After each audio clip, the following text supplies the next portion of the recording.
everyone. My name is Shannon. I'm here to talk to you about 7 tips for how to eliminate credit card debt. Now, first tip, pay off the card with the highest APR first, which is known as the avalanche method.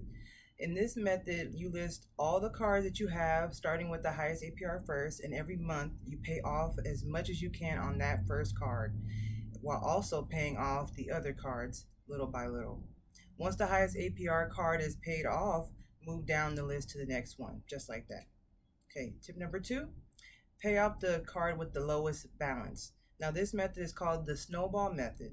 It focuses on the card with the lowest balance, and it helps the card holder to pace themselves when paying their debt. Tackling smaller debt first allows you to reach your goals much faster.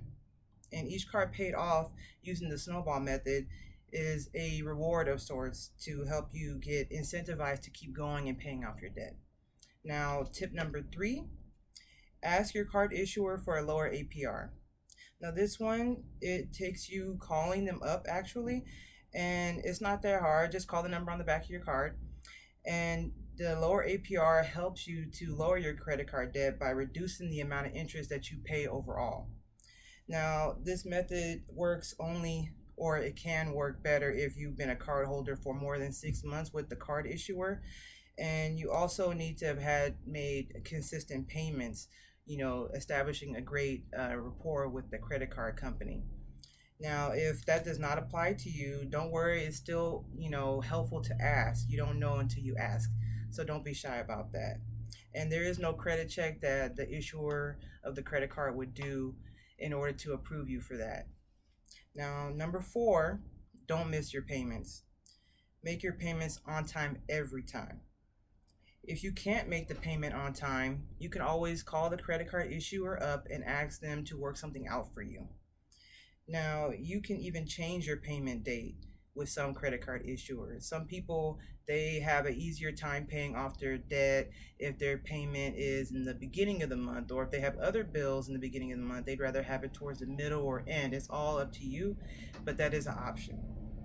Now, missing a payment will negatively affect you, and that'll also make it more difficult to get a better APR in the future, or actually prohibit you from being qualified for other cards with better APR rates.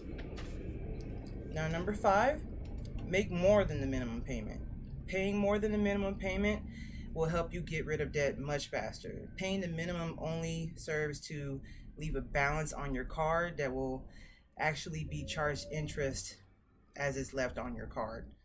Now, paying more equals less balance for the bank to charge you interest. It's just that simple. So make more than that minimum payment, okay, you guys? Now, number 6, do not take on more debt. Paying off current debt while adding more debt is a dangerous and slippery slope in the debt cycle. As you pay off your cards, put them away and do not use them. Now, some people are fearful that their credit card issuer will close their account if they don't use their card, which can happen with prolonged use or prolonged non-usage of your card. So most people can, make a charge here and there, maybe buy some small item and just pay it off right away. Don't forget that you've made the purchase, because then you can start the whole debt cycle over again with the interest payments, and that's just not good. Now, the 7th tip is to consolidate your debt onto a single card.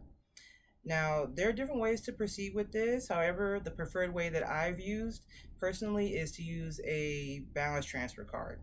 Now, they're beneficial in that you're able to put all of your debt from other cards onto one card, as long as that new balance transfer card has enough room for the debt that you're going to put on it.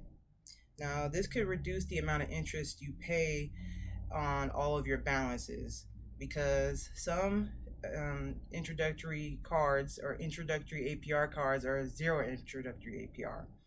So that means you won't have to pay interest at all on the balance that you have on that card. Now, some credit card issuers have 6 months all the way up to 21 months. Now, the longer APR or longer introductory 0 APR that you get is typically for account holders with better credit or better payment history. But it still doesn't hurt to try. And that's why this is at my very end of the list because it may or may not work for you depending on the type of credit score that you do have. And that's all the tips I have for today. Thank you so much. Take care. Bye bye.